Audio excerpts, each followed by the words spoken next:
tous. Bonjour. Merci beaucoup pour l'invitation, Pasteur Tony. Et merci aux organisateurs. Ce thème me tient tellement à cœur que si je n'étais pas invité, Nangana Lokisao. Et je me suis beaucoup nourri de ce qui a été dit avant moi, c'est-à-dire par le pasteur Tony, maman Mireille. J'ai beaucoup appris, donc je ne vais même pas revenir sur ce qui a été dit, donc c'est resté en moi, donc c'est un dépôt qui ne partira plus. J'ai entendu le pasteur Tony nous dire tout à l'heure qu'il avait cette impression que nous aimons les esprits des eaux, tellement beau cannabis coule de partout, il y a partout de l'eau. Et j'ai fait le même constat, mais j'en ai tiré une conclusion, une variante. J'ai regardé ce pays, en fait, pour la petite histoire, le pasteur Tony et moi, on s'est connus, on était très jeunes, on avait 13 ou 14 ans par là. On était dans une école d'excellence, qui était la meilleure de la République. Et puis, nos chemins se sont quelque peu séparés. Moi, je suis parti à l'étranger, où j'ai fait une trentaine d'années. Puis un jour, je suis revenu. Et j'ai vu ce pays avec ces eaux qui sortent ici et là. Et je me suis dit, c'est en réalité notre terre qui pleure. Ma bélé n'a bisson désolé là. La terre, cette terre qui est mêlée au corps de nos ancêtres.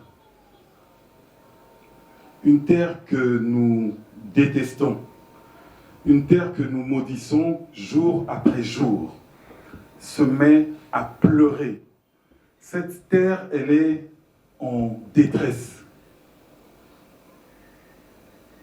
Elle est en détresse.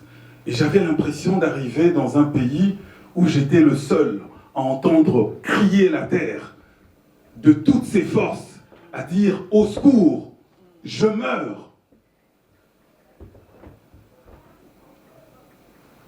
J'habite à Mimosa, à quelques pas du fleuve. Je suis arrivé et là aussi j'ai vu ce fleuve abandonné. Que dis-je abandonné? Le mot est faible. On ne l'a pas abandonné. Non, ce fleuve est devenu un dépotoir. Et j'ai même pris cette décision de me dire, dorénavant, comme vous ne le voulez pas, ça devient mon fleuve personnel. Vous voyez le fleuve que vous voyez là? Il est à moi maintenant. C'est mon fleuve. Vous ne le voulez pas. Alors laissez-le moi. Dorénavant, quand vous passez là, vous dites « Ah, c'est le fleuve de M. William ». J'invite même des gens chez moi, je dis « Viens, je vais te présenter mon fleuve ». Et nous regardons le fleuve et je lui parle. Et nous regardons cette terre, je la prends dans mes mains et je lui parle. Quand est-ce que tu as parlé à cette terre la dernière fois? Quand est-ce que tu as parlé à la mer Congo? Quand? C'est quand la dernière fois que tu lui as dit que tu l'aimes? Est-ce qu'elle peut te croire? Est-ce que tu ne vas pas te maudire en lui disant que tu l'aimes? C'est quand la dernière fois que tu as parlé au Congo?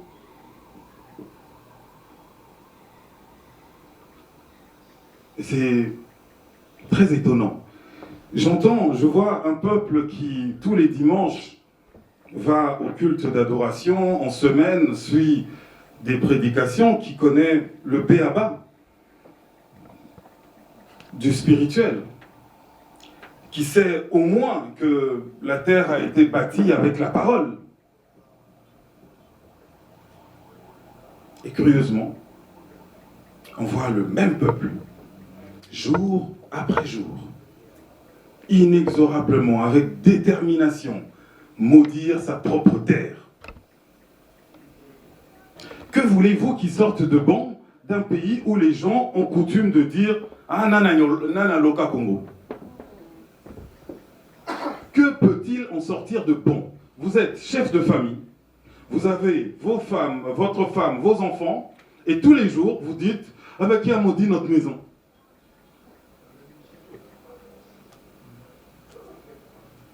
Cette terre, ce Congo, Mabele Oyo, Dieu va vous juger pour ce que vous en faites. Dieu va vous juger. Heureusement que c'est plus le Dieu, tu vois, quand il était tout jeune là. Parce que oh Seigneur, bénis-moi, bah Nyama. Comme le disait le pasteur Tony, on va dans une conférence sur les matières stratégiques. Et là, il y a un tableau immense avec le tableau des richesses des matières stratégiques. C'est-à-dire ces matières qui ont tant de possibilités que l'on dit que les personnes ou les nations qui maîtrisent ces matières ont une avance sur les autres d'au moins 10 ans. C'est ce qu'est venu faire Joe Biden, la seule, unique fois où il est arrivé ici en Afrique, durant son mandat, c'est pour aller en Angola chercher le moyen de faire sortir les matières stratégiques qui viennent du Congo.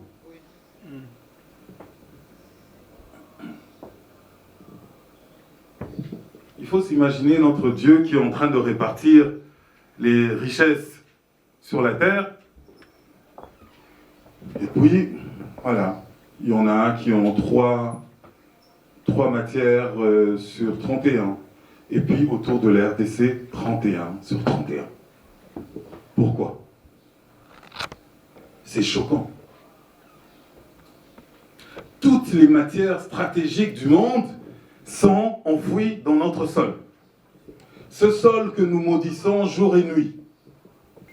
Alors, moi, je me dis que Dieu qui a toujours fait la démonstration, c'est quelqu'un de très intelligent. Je ne comprendrais pas que cette terre, il y a tant de richesses, 31 sur 31, et j'en passe, et des meilleurs, il le confie à des gens sans esprit, il le confie à des gens qui ne sont pas assez intelligents que pour gérer ces richesses. Ça ne serait pas cohérent. Ça ne ressemble pas du tout à mon Dieu. Ça ne ressemble pas au Dieu que moi je connais. Ça ne me ressemble pas.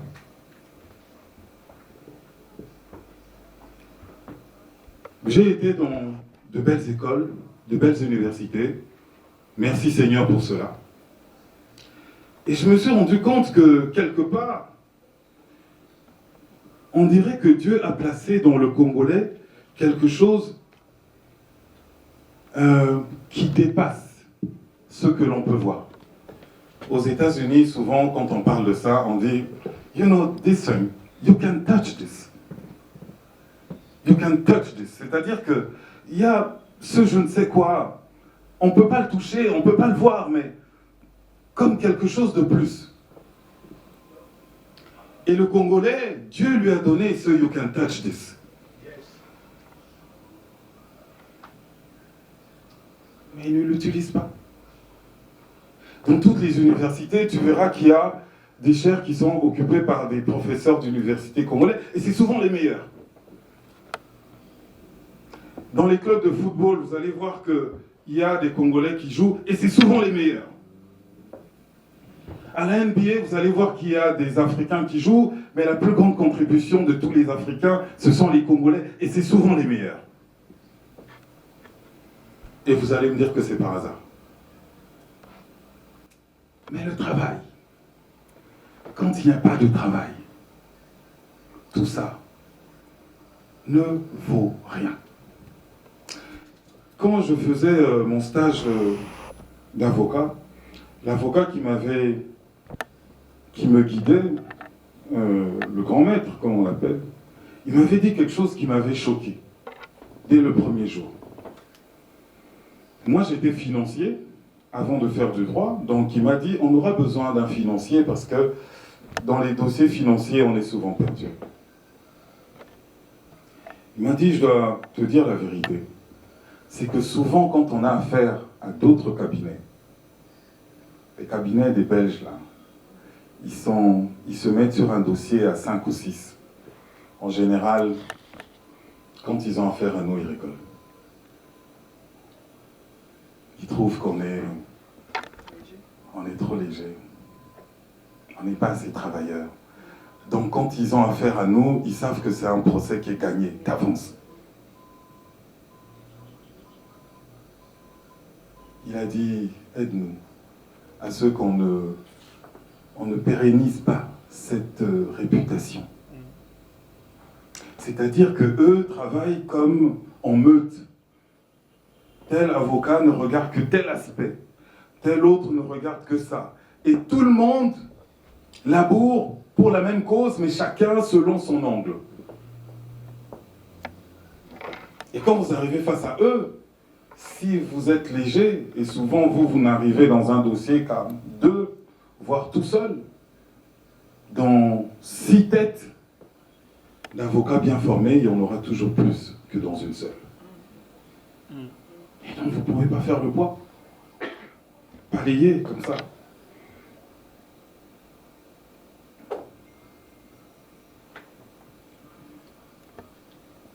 Dans la plupart des pays, lorsque l'on voyage, il y a quelque chose qui nous frappe, presque automatiquement. Certains appelleront ça le développement. Mais j'aimerais quand même vous poser une question. Selon vous, c'est quoi le développement? C'est quoi? C'est quoi pour vous le développement? La définition la plus simple et la plus claire du mot développement, c'est simplement le progrès de l'ordre.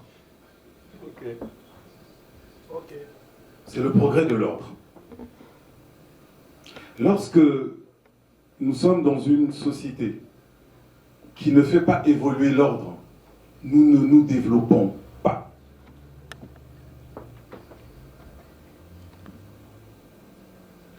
Et cet ordre s'incarne par quelque chose d'assez simple.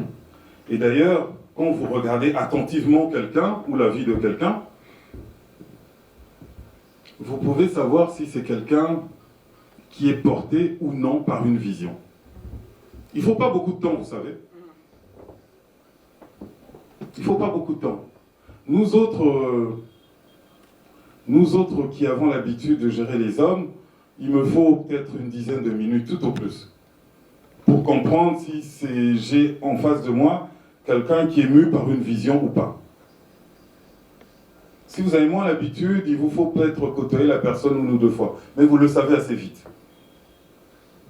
Parce que quand quelqu'un est porté par une vision, cette vision va nécessairement, obligatoirement, tôt ou tard, le dresser dans ce que l'on pourrait appeler une discipline. La personne aura elle-même une discipline. Parce qu'elle sait où elle va. Et donc, à chaque fois qu'elle s'écarte, elle se dit, mais je m'écarte de mon objectif. En fait, c'est là-bas que je dois aller. Ma vision, elle est là. Et donc, pour quelqu'un qui est porté par une vision, son ami, c'est celui qui sert sa vision. La bonne église, pour lui, c'est celle qui sert sa vision. Le bon événement, c'est celui qui sert son événement. Tout se fait par rapport à sa vision et rien d'autre. Lorsque vous n'avez pas de vision, un jour on vous envoie à gauche, on vous trimballe à droite, vous êtes avec telle femme et puis avec telle autre femme, parce que vous n'avez pas de vision. Lorsque vous en avez une, Et je peux vous dire, la véritable vision, moi la vision que j'ai eue, vous voyez, ça c'est du bois, mais ma vision, elle est beaucoup plus solide que ça.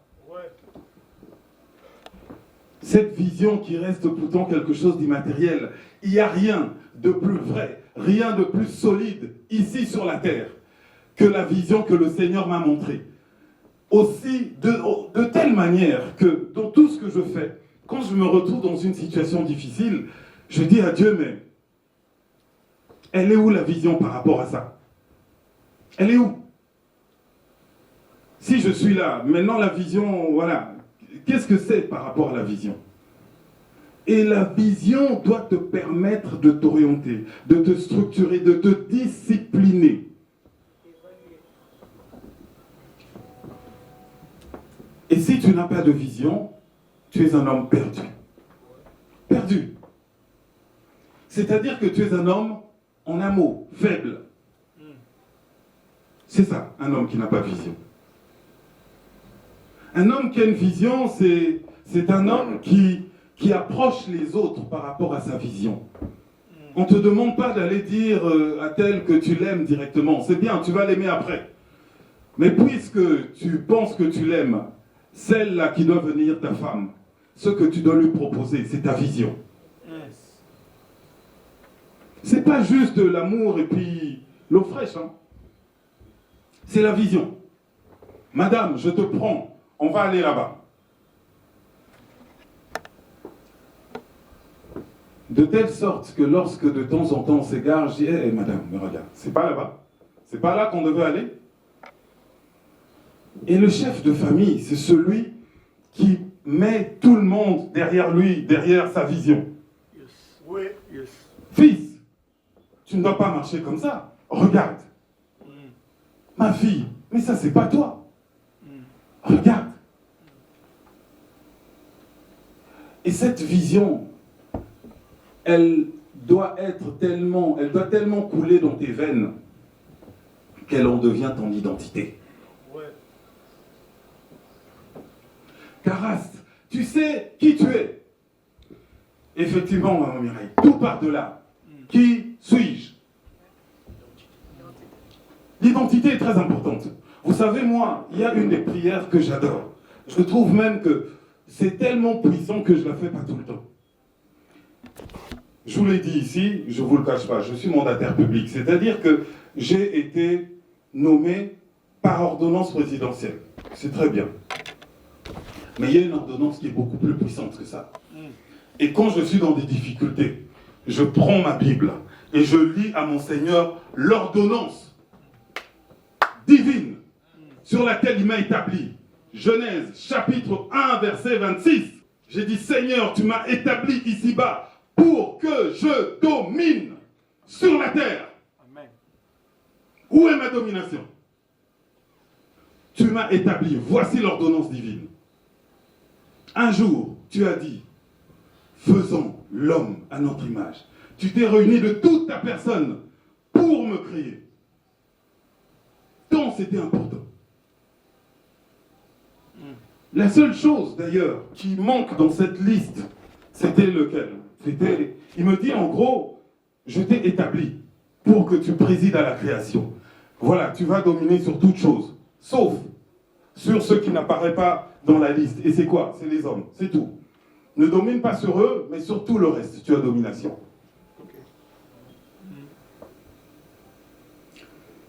Dieu m'a donné la domination sur le Congo.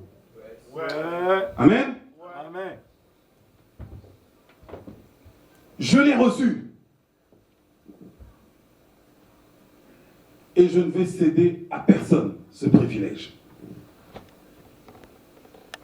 Et c'est très important de savoir non seulement qui on est, c'est très important d'avoir une vision, c'est très important de se rappeler certains textes fondateurs, parce qu'il y en a qui se disent, oui, mais moi je suis désolé, j'entends bien ce que vous dites, hein, je suis d'accord, mais moi Dieu m'a jamais parlé. Quand il te donne cette ordonnance divine, Genèse 1, verset 26, il te parle à toi aussi. Le Seigneur n'est pas obligé d'apparaître tous les matins au pied de ton lit pour te parler. Il a laissé sa parole par écrit. dans une langue que tu comprends.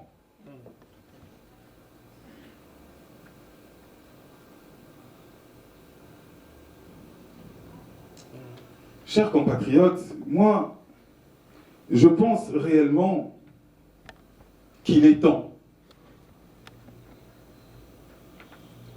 qu'une élite se lève.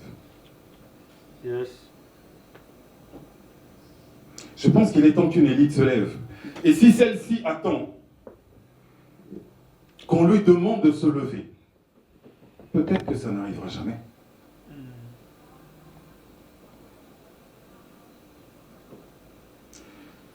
Et si tu es croyant, dis-toi que parfois Dieu attend de toi aussi de voir cette volonté de transformer les choses et de lever les autres.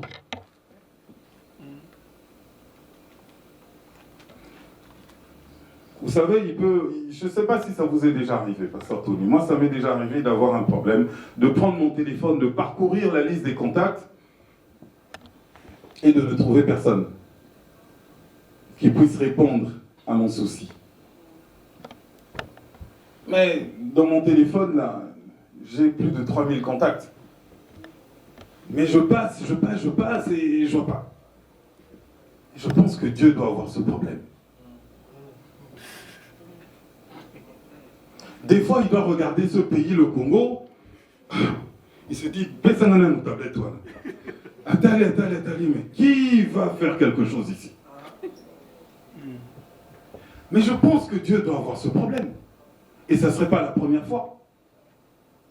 Lorsque Dieu doit, pour venir en aide à son serviteur Élie, doit envoyer des corbeaux, c'est qu'il a commencé par regarder à la tablette qui pouvait aider, non? Lorsqu'il l'envoie chez une veuve qui n'a plus rien à sa recta, c'est qu'il a commencé déjà par regarder, bon alors, qui va aider Élie ici? Tac, tac, tac, non, là il n'a pas le cœur, non, il n'a pas le cœur pour ça, parce qu'il lit dans les cœurs, donc il sait. Bon, choix les athées, hein, Akeneka est pas veuve, on a, tous en veuve, on s'arrête à oui, Akeneka Akuna.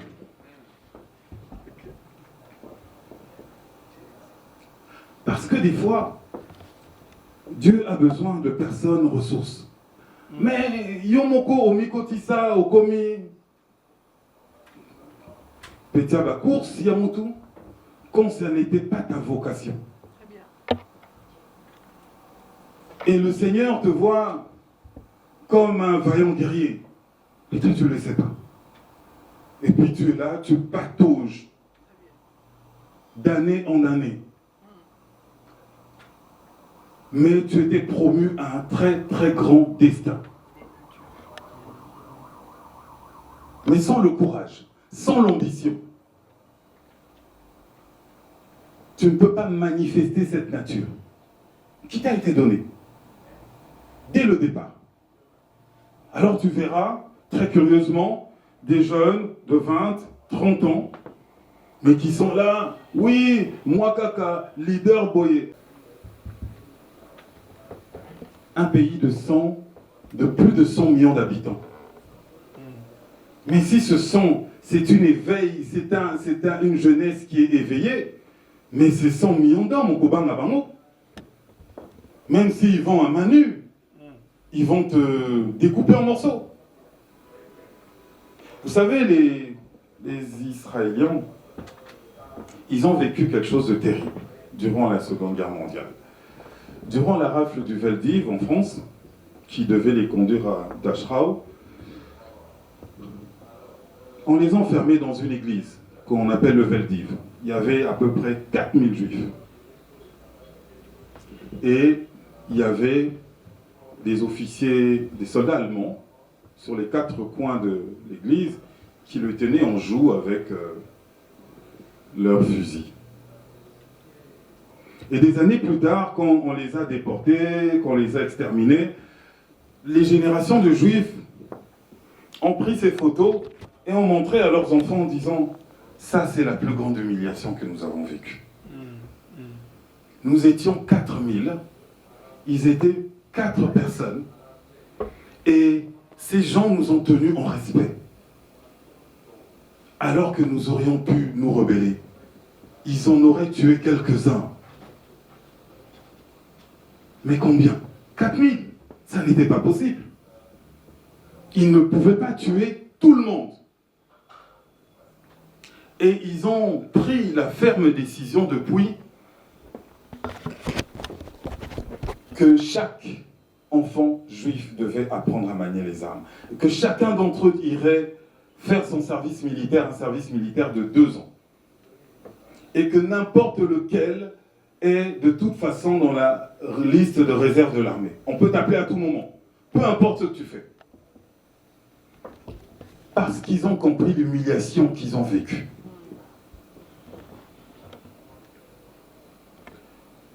Et notre drame en tant qu'élite, c'est que notre élite aujourd'hui, elle ne se connaît pas.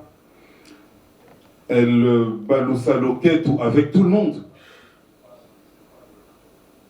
Je ne dis pas que danser c'est mauvais, hein. Mais il y a un temps pour tout. Et si vous ne savez pas qu'il y a un temps pour tout, c'est juste très dangereux. Alors, je parlais de l'individu, et je ne veux pas vous mettre mal à l'aise, même si je ne vous cache pas que chacun de vous a une responsabilité. Et au-delà de la responsabilité personnelle, il y a également la responsabilité collective. Et cette responsabilité collective, elle est tout aussi importante que la responsabilité personnelle. Et on voit que la transition est mal faite lorsque vous voyez des gens qui lèvent les mains au ciel, qui disent « Seigneur, bénis-moi, bénis-moi », et dès qu'il a le pied dehors, il conduit comme il veut, il se conduit comme un fou. C'est-à-dire quelqu'un qui ne fait pas le lien entre sa bénédiction et la bénédiction de son pays. En d'autres termes, sa bénédiction et le développement de son pays. Il y a un lien entre ta bénédiction et le développement de ton pays. Il y a un lien évident. Tu ne peux pas espérer juste gagner de l'argent dans un pays qui s'écroule.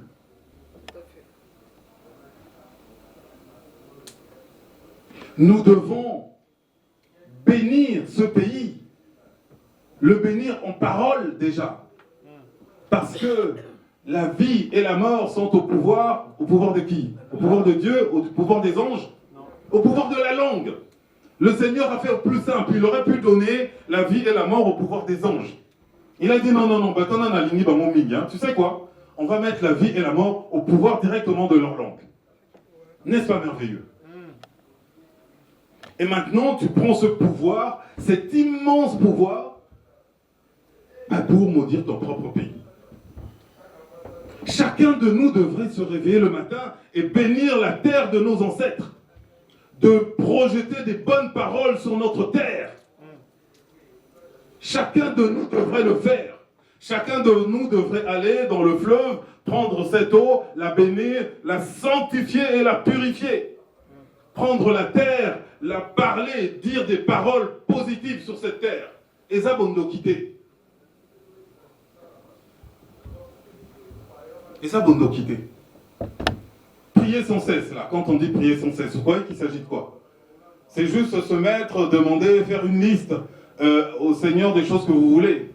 Seigneur, je veux une PlayStation, je veux ça, je veux ça. Non, prier sans cesse, c'est ça. C'est exercer l'autorité de la parole.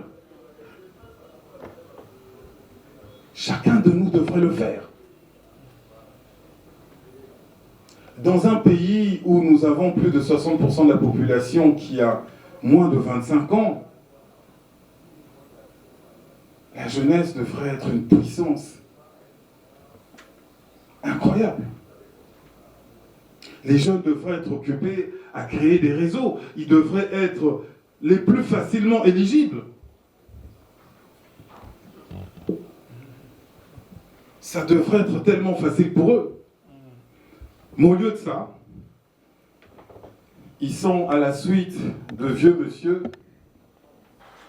qui n'ont pas d'électorat, parce que la plupart de leurs amis sont morts depuis.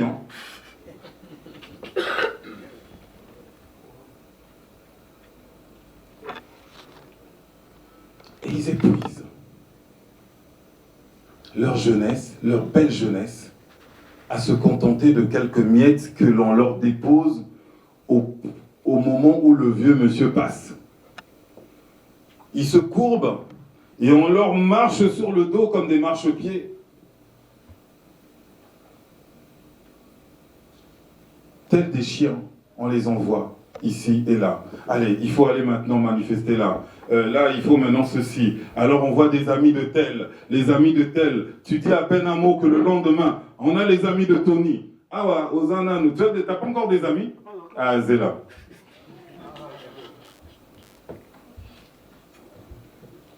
Des amis de tel et de tel. C'est-à-dire qu'on a professionnalisé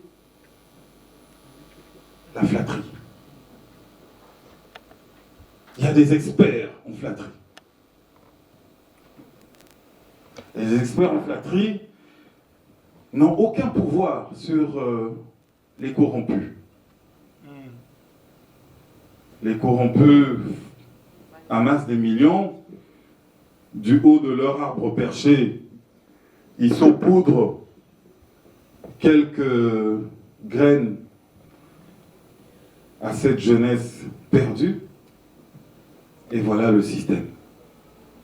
Quand je suis arrivé au Congo, je me suis dit, mais depuis quand on conduit comme ça? Qu'est-ce qui se passe? Qu'est-ce qui se passe? Parce que personne au monde ne conduit comme ça. Alors je me suis imaginé, Madame Mireille, je reviens maintenant à votre influence. Dites-vous qu'il y a quelqu'un, quelque part, à Kinshasa ou ailleurs, qui a commencé à conduire comme on le voit là. Ah, c'est incroyable comment il fait là. Yépe a commis pour ça là bon. Après 3 personnes, et commis 7 personnes, et commis 10 personnes, et puis commis Ville Moubiba. Tout le monde maintenant roule comme des fous. Dans notre code de la route, il n'y a plus rien écrit, c'est juste écrit, fais ce que tu veux. Alors les gens font ce qu'ils veulent. Ça a commencé sans doute par une personne. Et nous avons une grande capacité d'influence. Si tu te sens leader, si tu te sens personne ressource, mais arrête. Arrête de ne faire que de gober au lieu d'être celui qui dispense. Vous savez, un jour, c'est l'évangile de Jean qui raconte très bien, Matthieu, chapitre 4. Il y a cette histoire incroyable qui arrive au Christ.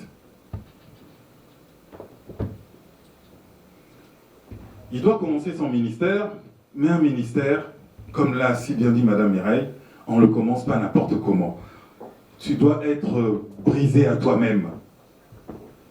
Et c'est la Bible qui nous dit, il est même envoyé par le Saint-Esprit, yo que nekuna et fossa la stage na yo. 40 jours dans le désert. Et dans cet échange avec le diable, tout est là. Parce que le diable veut d'abord vérifier quelque chose. Tipo, est-ce qu'il connaît son identité?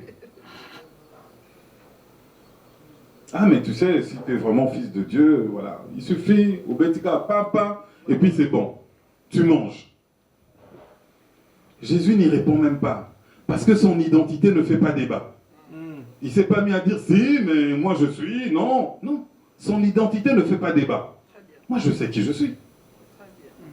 Trop par rapport à mon identité, ce qui vraiment, aux amours n'a pas un tel salabou. Non, moi je sais qui je suis.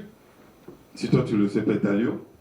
Et puis on voit par la suite qu'en fait, à Ebaki, il commence là à dire, oui, bon voilà, puisqu'il est écrit à ton sujet. Ah donc tu savais.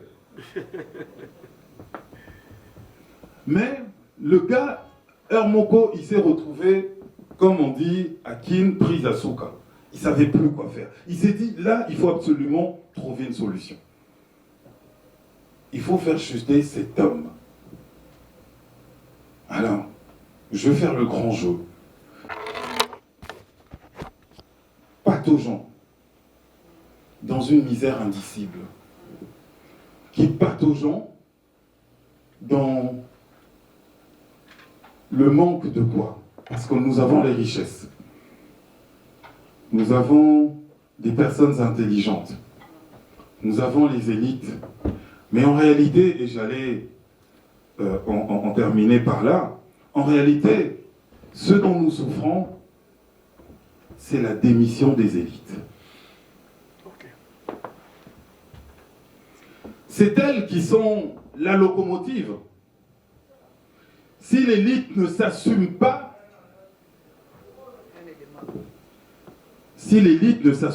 comme la nature a horreur du vide, ce sont les personnes qui ne sont pas prédisposées à être élites qui vont faire son rôle. Et qu'est-ce qu'ils vont faire? Ils vont faire des choses misérables, médiocres, que vous serez obligés de consommer parce que c'est les seuls à proposer quelque chose. Et vous allez vous retrouver avec une scène artistique déplorable, où des fois vous vous dites, mais tiens, c'est bizarre. À l'époque, dans les années 70, on regardait les théâtres de chez nous, il y avait quand même un peu plus de tenue, il y avait... Oui. Mais lorsque vous l'avez laissé aux autres, qui n'étaient pas des élites, la production de films pour vous et vos enfants, où voulez-vous qu'elle vous entraîne?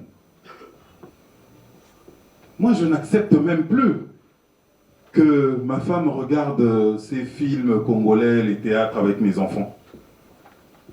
Je n'accepte plus. Au moins sur Netflix, c'est clair. Je vois moins 13 ans, moins 18 ans, moins 16 ans. Je sais qu'il y a un âge, une pastille qui me dit quelles sont les personnes qui sont autorisées. Mais ici, j'ai pas de pastille. Je vois des gens qui racontent des bêtises, qui enseignent à d'autres l'adultère ou je ne sais quoi. Et tout le monde doit consommer, parents et enfants. Et comme des animaux qu'on mène à l'abattoir, nous sommes là, à baver, à regarder, sans réaction. Et ça n'est qu'un exemple de notre médiocrité. Pendant le même temps, j'ai suivi une interview avec un Nigérian qui s'est lancé dans la production de films. Il est vivant, il est milliardaire, et il a commencé à regarder, il a eu son idée en regardant les films congolais de l'époque, les théâtres de chez nous de l'époque. Aujourd'hui, quand vous regardez Nollywood, la production qui a commencé avec une personne, qui a regardé, ah tiens, les Congolais, les héros, ce qu'ils font là, c'est bien. Vous regardez Nollywood, vous regardez ce que l'on fait aujourd'hui, vous dites, il y a quelqu'un qui a dormi. L'autre a continué à avancer, à marcher. Et pourquoi ils ont évolué? Parce que c'est l'élite qui a pris les choses en main. Et si nous laissons en toutes choses, en politique, en culture, en sport, nous laissons les médiocres faire les choses, ne nous attendons à rien. Arrêtons de faire semblant, bouclons nos valises, et puis allons-y vivre je ne sais où comme des esclaves.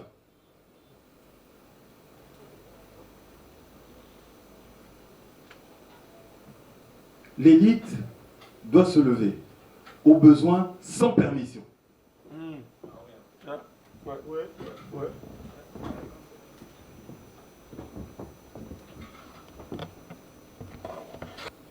Je vais juste donner une dernière citation et puis je vais remercier l'assistance. J'ai entendu parler de l'Éthiopie. C'est juste pour contextualiser et illustrer ce que l'on veut dire aussi par là. L'Éthiopie a formé le rêve collectif de s'en sortir, de ne plus être ce pays auquel on vient en aide, we are the world et tout ça. Ils ont été meurtris. Vous savez, les Éthiopiens on a dit au monde entier que nous étions malfamés. Ils ont dit au monde entier, parce que c'est parti d'une très bonne intention. Michael Jackson et... Tina Turner. Non, mais les deux qui ont proposé, c'était... non, l'autre, comment il s'appelle Lionel Richie. Oui.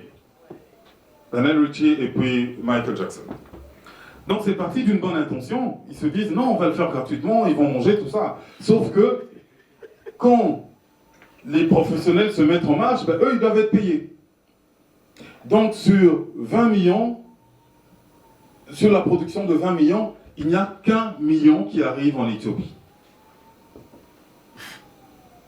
Et donc finalement les Éthiopiens se disent bon, tout ça c'est bien, on a sali un peu notre réputation, mais au final, on n'a rien reçu.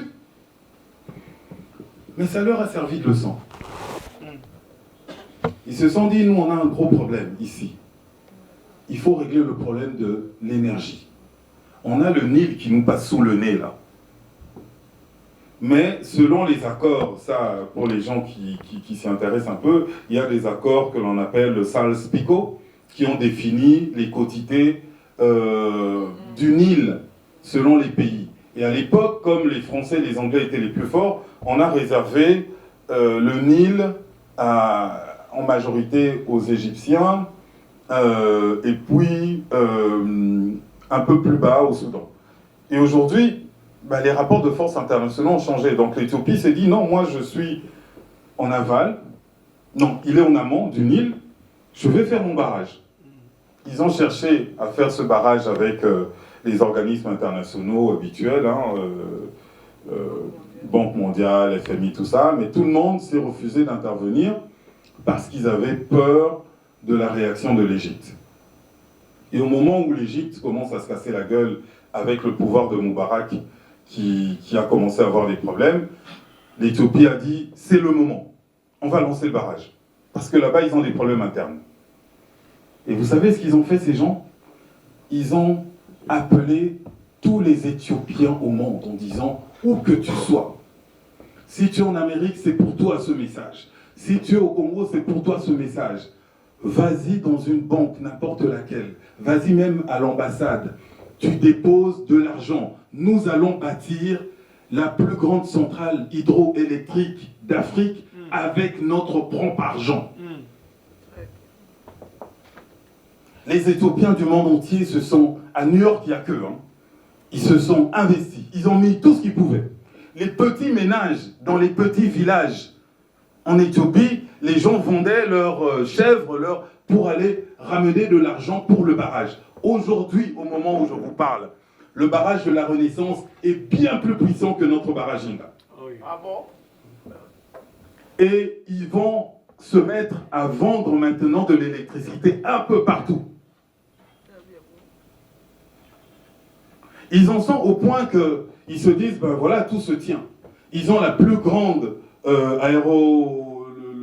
la plus grande flotte d'avions du monde, et ils ont le plus grand barrage maintenant. Mais ce sont des gens dont on pleurait sur leur sort en 86. Ce qui signifie, en tout cas de cette leçon-là, que parfois il faut savoir compter sur nous-mêmes. Nous avons une jeunesse, et moi je le vois un peu avec des yeux comme vous, maman Mireille. C'est-à-dire que j'ai tellement vécu à l'étranger que les choses qui sont devenues normales ici, moi je vois tout de suite quand c'est pas normal.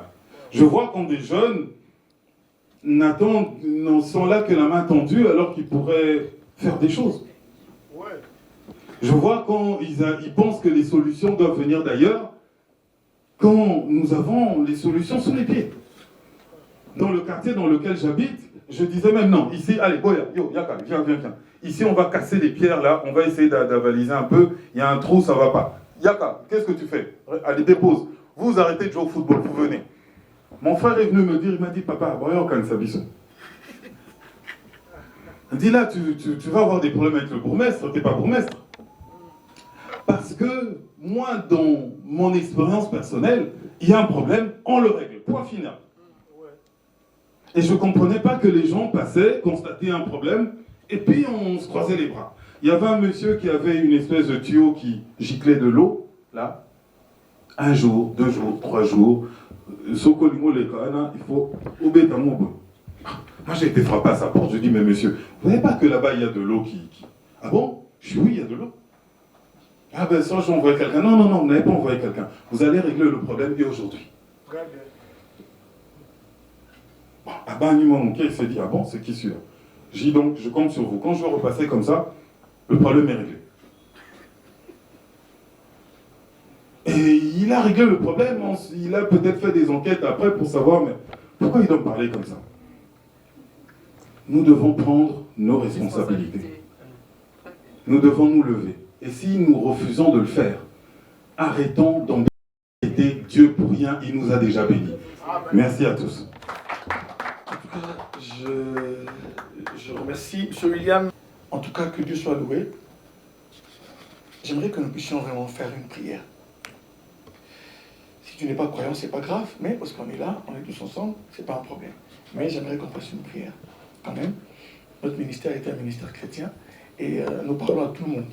Et je pense que là où on réfléchit, il faut demander au Seigneur de nous rendre conscients de ce qui se passe et de pouvoir passer à l'action, de ne pas nous donner des excuses. Je vais prier pour tout le monde et que chacun prie pour soi. Seigneur, nous te disons merci pour ce moment. Nous voulons nous remettre entre tes mains. Et nous voulons demander la grâce. La grâce pour que nous puissions, Seigneur, aller de l'avant. Pardonne-nous nos offenses et fais-nous grâce d'avancer selon le potentiel. Fais-nous grâce de réparer. Fais-nous grâce de pouvoir ne pas monter avec nos tares, mais que nous puissions les régler. Que nous puissions régler nos propres difficultés internes et intérieures, afin que nous ne puissions pas aller les traîner lorsque nous sommes dans des positions de décision. Seigneur, garde-nous de tout mal. Bénis ton peuple. Bénis nos autorités, car ta parole nous dit que nous puissions prier pour ceux qui nous gouvernent. Donne-leur cet éveil patriotique. Donne-leur ce cœur à pouvoir servir la nation comme toi tu l'entends. Ce qu'ils ont fait de bien, déjà, nous t'en remercions. Mais ceux qui n'ont pas fait et qui restent à faire, pousse-les à cela. Donne-nous une génération d'hommes et de femmes, de leaders, qui sont conscients de ce qu'ils font. Donne-nous, Seigneur, d'engendrer et de bâtir une classe d'élite, de bâtir des hommes et des femmes qui savent leurs responsabilités. Que nous puissions quitter la bassesse, que nous puissions réfléchir, regarder au loin. Donne-nous, Seigneur, de nourrir ce rêve collectif, afin que nous puissions marcher. Donne-nous, Père, d'avoir cet idéal, ce projet, cette idée qui est le Congo, que ça brûle en nous. Merci de donner l'amour du pays pour nous, dans nos cœurs, pour nous et les générations futures. Au nom de Jésus. Amen. Ça va? Papa Fou est là pour la question. Merci. Merci bien pour la parole. Je salue l'assistance et je vous félicite également. Je félicite le éminent orateur de leur exposé combien magistral et riche. Moi, en soi, ce n'est pas une piste. Je voudrais partager une petite expérience pour qu'on voie comment l'élite qui est censée changer la nation, le pays, comment il se comporte. Mais j'ai aimé la stylistique utilisée par Maman Mireille lorsqu'il dit on doit être équilibré, on doit être profond, concentré. Concentré. Et voulait dire que dans notre société aujourd'hui, l'élite n'est pas là. N'est pas comme ça. C'est ce qui m'a captivé un peu, qui j'aimais. J'avais raté l'exposé du pasteur Tony. Non, j'ai le nom, vous en faites quoi. Mais par les discours, les speeches de Mme Mireille, de temps en temps, il venait sur l'idéal que vous avez montré. Mes chers frères, je suis le porte-parole de l'inspecteur général des finances, et en même temps enseignant. Je participe dans beaucoup de choses lorsqu'il s'agit de contrôle et de rapports. Je vais vous donner seulement un petit exemple. Comment l'intellectuel, l'élite, Parce qu'on n'a pas assez d'intellectuels, on a beaucoup de diplômés. Hein? Beaucoup de diplômés, on n'a pas assez d'intellectuels. Parce que l'intellectuel, c'est lui qui a la capacité de transformer sa société, de donner des solutions aux problèmes qui se posent. Nous n'en avons pas assez. Excusez-moi d'être un peu dur. Il s'est passé dans ce pays une belle histoire de Père Boka, que vous connaissez tous. Père Boka, c'est celui-là, l'auteur de l'hymne national. Il a fait la Zaïroise, il a fait Debout Congolais. Alors, par les enquêtes de l'UGF, l'inspection générale va tomber sur un document où un groupe de nous Congolais, d'origine Né-Congo. Né-Congo, ça veut dire du bas Congo. Du bas Congo central. Congo central, Ouais. c'est pour l'assistance. Un premier groupe s'est arrangé pour réclamer à l'État congolais les droits d'auteur. Ces droits d'auteur-là, vous imaginez, ça part de la création de la Zaïroise jusqu'au début congolais, jusqu'à aujourd'hui. Et qu'à chaque fois que nous chantons l'hymne national, on doit payer. Voilà comment l'élite congolaise réfléchit. Et en complicité avec les gens qui gèrent les finances, la République, ils ont eu à faire sortir 25 millions de dollars. L'IGF tombe sur ça et n'en revient pas. Et sur la chaîne des dépenses, il y a un autre groupe. Cette fois-là, il n'y a pas que le Né-Congo. Un autre groupe mélangé de différentes tribus, je ne veux pas dire provinces, qui emboîte les pas. Et aussi réclame le droit d'auteur qui doit revenir à Père Boka. Je m'en vais rapidement à la Fikine. Le tam-tam qu'on a mis, le papa avec le tam-tam. Quand vous donnez une histoire au public à l'état de cette façon-là, on ne vous payera plus. Parce que ça devient un bien commun. Donc pour dire, Père Boka, de son vivant, il n'avait jamais réclamé le droit d'auteur. C'est quelque chose qu'il a donné au Congolais. Mais le deuxième groupe s'arrange avec une note de comment on appelle ça? Procuration. Écrit par Père Boka. On se dit quand est-ce qu'il a écrit ça? Quand est-ce qu'il les a autorisés? Et à leur tour, vont faire sortir 40 millions de dollars. Déjà, ça fait 65 millions. 65 millions, deux groupes différents. Mais quand nous regardons bien notre environnement, j'ai aimé le discours de Papa William.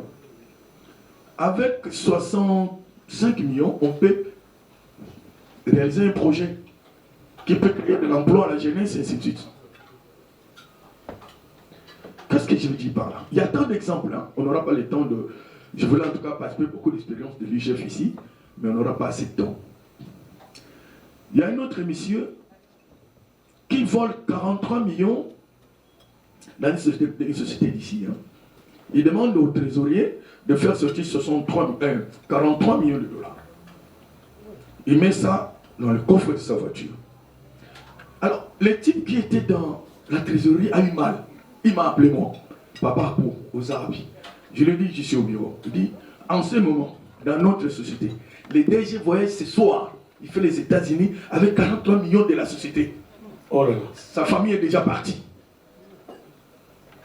Oh, c'est pas possible. Je cours vite chez le chef, ben, j'en ai accès. Je lui pose, je lui explique la situation. Je dis non, il faut l'appeler. J'appelle main libre. Le monsieur explique. Heureusement, il y avait des inspecteurs dans ces sociétés-là. On l'a empêché, on l'a arrêté, on l'a amené à l'IGF, parce qu'ils sont des OPJ à compétence restreinte. Lorsqu'on l'a amené, et à côté de lui, il y avait 3 belles filles. Hein. Vous voyez, avec l'argent, on devient mieux, on était moche, on devient toujours belle. L'une d'elles a eu le courage, m'a appelé, papa, bon. Yo, Zana, le pam. J'ai répondu, non, non, les amis. Yo, Bomba, t'es chef, n'a Bomba. Bakoui coupé ses chefs, 5 millions. Atika, papa, pour encore t'as cacheté. À pourquoi t'as cacheté? N'a amené corrigé par la personne qui était raté. Habité, yo expliqué, n'a pas expliqué à l'homoninga. À Benanga, je connais les musiques. Mais, tous un numéro de notre Benga. On appelle le parquet, on vient, on arrête le monsieur. 43 millions encore dans le coffre de sa voiture. Des espèces. On l'amène quelque part. Le truc est filmé, je ne peux pas tout dire. pasteur, je termine par là, on l'amène. À 17h30, la dame m'appelle. Papa, bon, le Bongo, chef de l'État vient au Kenya. À Pessi Moutouana, 2 millions. L'élite congolaise. Comment on nous construit? Moi, je pense que nous devons vulgariser ces genres de. Moi, j'appelle ça séminaire. Si vous voulez, conférence, vous voulez. Pour que nous arrivons à nous conscientiser. La prière est bonne. Moi, des fois, je suis chrétien, hein, je commence à avoir la prière. Qu'est-ce qu'on peut encore demander à Dieu? Papa William l'a dit, qu'est-ce que nous, Congolais, nous pouvons encore demander à Dieu?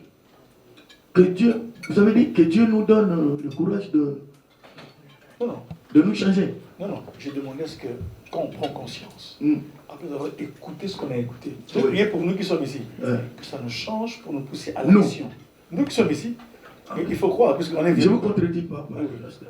Et c'est mon pasteur aussi. Excusez-moi, je ne veux pas les contredire.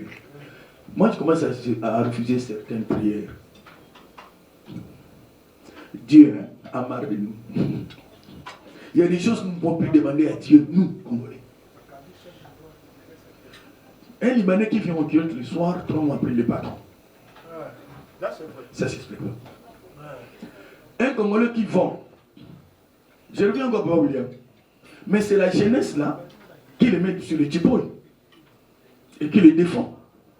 Il y a des gens qui ont injuré même Niger. Parce qu'on lui a donné $500. J'ai fait un film d'1 heure, vous allez voir ça d'ici peu. Un film de 1 heure sur Niger. Quelqu'un qui a volé, nous l'applaudissons. On attaque celui qui contrôle. On l'injurie même. On lui crée même des problèmes. Les antivaleurs ont eu domicile chez nous. Moi, tout ce que je veux dire, le peu que nous sommes, c'est comme un noyau. Nous, on peut vulgariser le message. On peut contribuer au changement. Il y a une jeunesse qui ne fait rien à Manf. Mais on s'est dit, qu'adviendra-t-elle dans 10 ans, dans 5 ans? Va commencer à demander toujours à suivre les gens derrière. J'ai dit, merci. En tout cas, c'était pas une question. Non, merci pour la contribution. Surtout que vous êtes dans un secteur sensible et ça nous a un peu aidé à voir parce que ce sont c'est une recension qui nous aide un peu à comprendre que bon, ce qu'il dit, on ne l'a pas raconté. Il travaille là-bas. Dans l'organe, il vit la corruption à haut niveau. Il la vit. Le caractère qu'on doit avoir, chrétien et tout ça. Je me suis rendu compte que, au fur et à mesure, en tant que chrétien, de garder de bonnes valeurs, lorsqu'on est supervisé par des personnes avec qui on travaille, elles n'ont pas les mêmes valeurs que nous. Et je vais illustrer cela par un exemple. J'ai des années quand on travaille sur un projet, on se rend compte que le chef envoie aux gens de voler. Bon, dans un temps de détourner. On se rend compte que la personne qui supervisait n'était pas d'accord à cela. Mais il a fait appel à la personne qui les a légués par la BK. Bon, imagine-toi, moi j'ai besoin de ce travail. Par rapport à mon éthique chrétienne, ça ne me permet pas de faire. Mais comment je dois remédier à cela pour que je ne puisse pas tomber dans ces choses? C'est ça un peu ma question. Te corrompre. Daniel l'a fait. Daniel l'a fait. Il a été jeté très loin. Il en est sorti. Mais ça demande le courage. Ça demande la maturité. Ça demande de savoir son identité. Ça demande beaucoup de paramètres. Et la personne qui a atteint ces niveaux-là, il ne réfléchit même pas 2 fois. Et la personne qui commence à réfléchir 2 fois, déjà, ça montre... dois-je le dire, ça montre déjà une certaine faiblesse dans certaines choses auxquelles elle croit. Il se dit, si j'arrêtais ici, vraiment je perdrais mon travail et ça serait la fin. Non.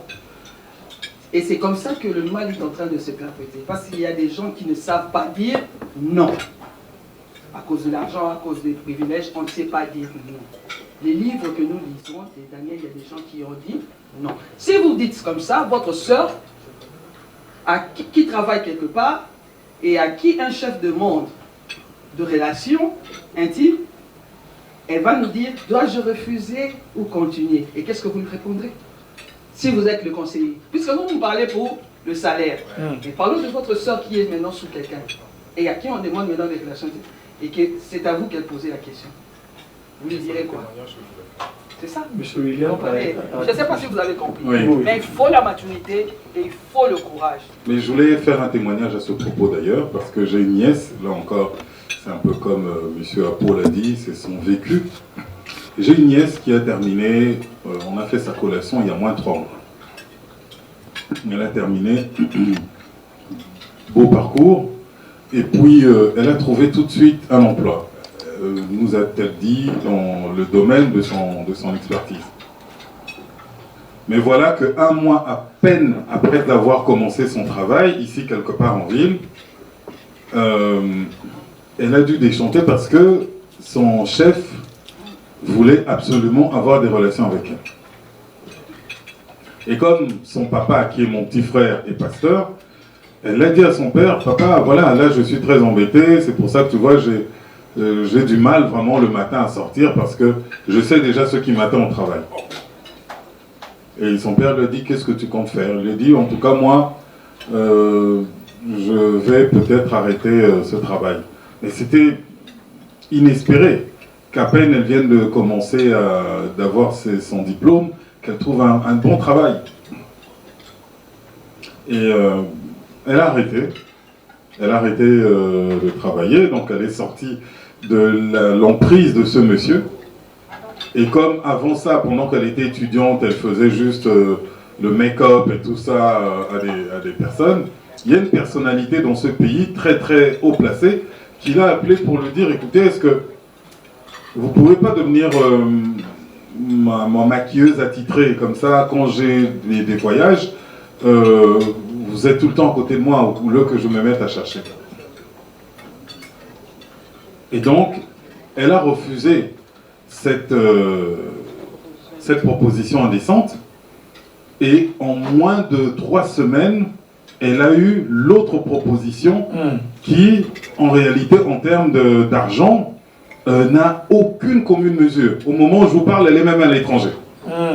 Parce qu'elle voyage maintenant avec cette dame, et elle a ses frais de mission, et elle a un salaire très conséquent, qui est 10 fois plus important que ce qu'elle avait dans la société de cet homme. C'est dire que parfois, notre foi met aussi Dieu à l'épreuve. Et quand nous avons la foi, ben nous sommes comme David, comme Joseph. Nous passons de problème en problème. Et en fait, Dieu nous élève à mesure que nous rencontrons des obstacles.